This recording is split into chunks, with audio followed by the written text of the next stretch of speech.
Hey beauties, welcome back to my channel. Today I have 4 simple Christmas DIYs that you would love to try at home. Let's go ahead and get started.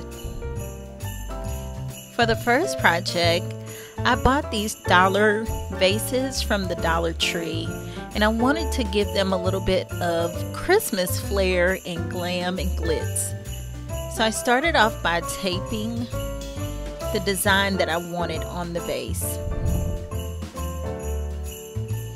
This part is totally your choice, so you have free range to be creative as you see fit.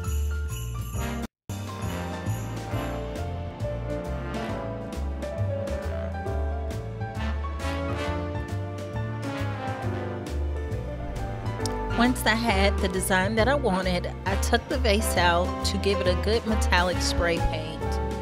Now, you want to let it completely dry before you start removing the tape. I let it dry about 10 minutes before I removed it.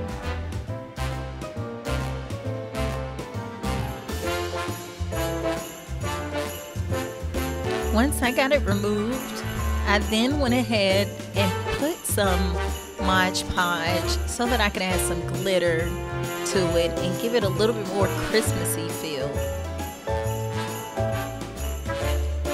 And here's how it turned out after the glitter dried and settled. I bought these palms from Hobby Lobby, added them to the vase, and voila, this is how it turned out. That was really fun. For our next project, we're gonna do some frosted candles. I wanted to go ahead and start by doing the base, so I bought these Jenga blocks from Steinmark because it was going out of sale, and took the pieces and started piecing 3 together to make the base.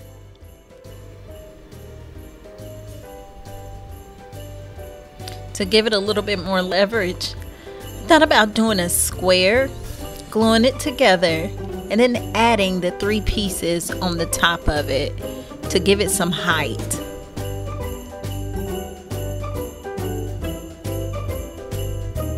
I did this for 3 different bases, and once I was finished, I spray painted with a chocolate matte paint that I purchased from Walmart.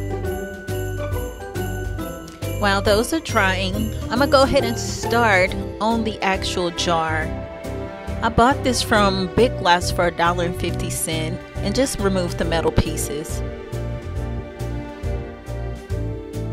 I took some Epsom salt, some glitter, 1 part for each, and mixed it in a cup.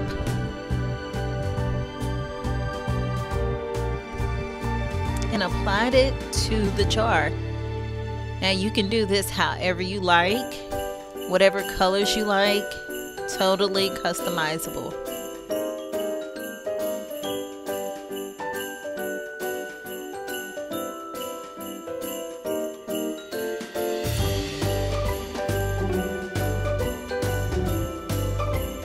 What I did after it dried was add some twine that I had left over around the house from a previous craft project. Added some cranberries, and here you go.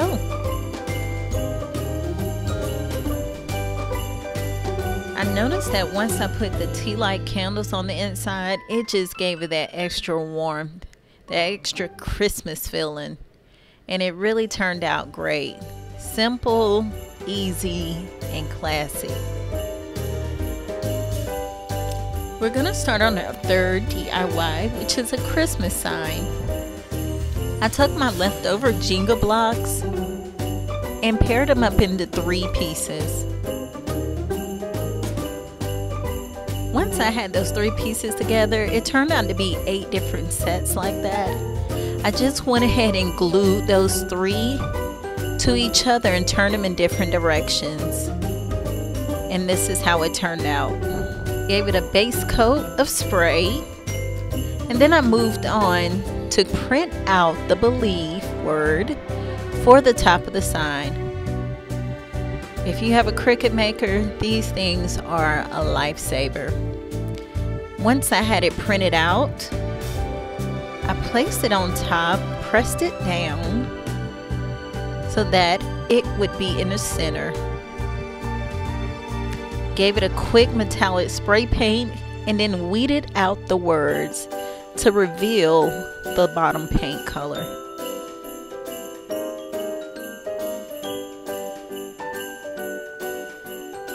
Loved how it turned out. You can definitely see the bleed, and that's the look that I was going for. It turned out good to be paired with those vase. For our final DIY, we're doing a Santa treat holder. This one was my favorite. I purchased a flower pot from Home Depot and some yarn for Hobby Lobby and just began to wrap it around the base of the flower pot all the way up to the ledge.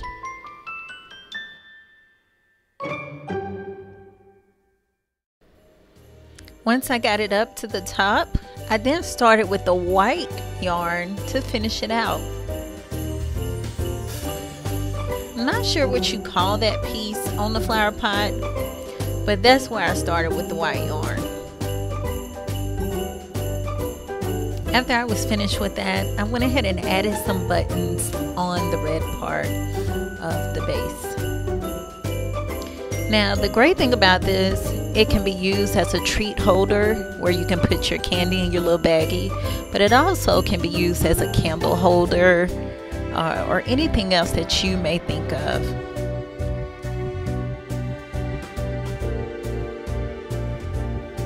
And here it is. I really love this one.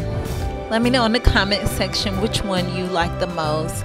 And until next time, guys, don't forget to like, share, and subscribe. See you later. Bye.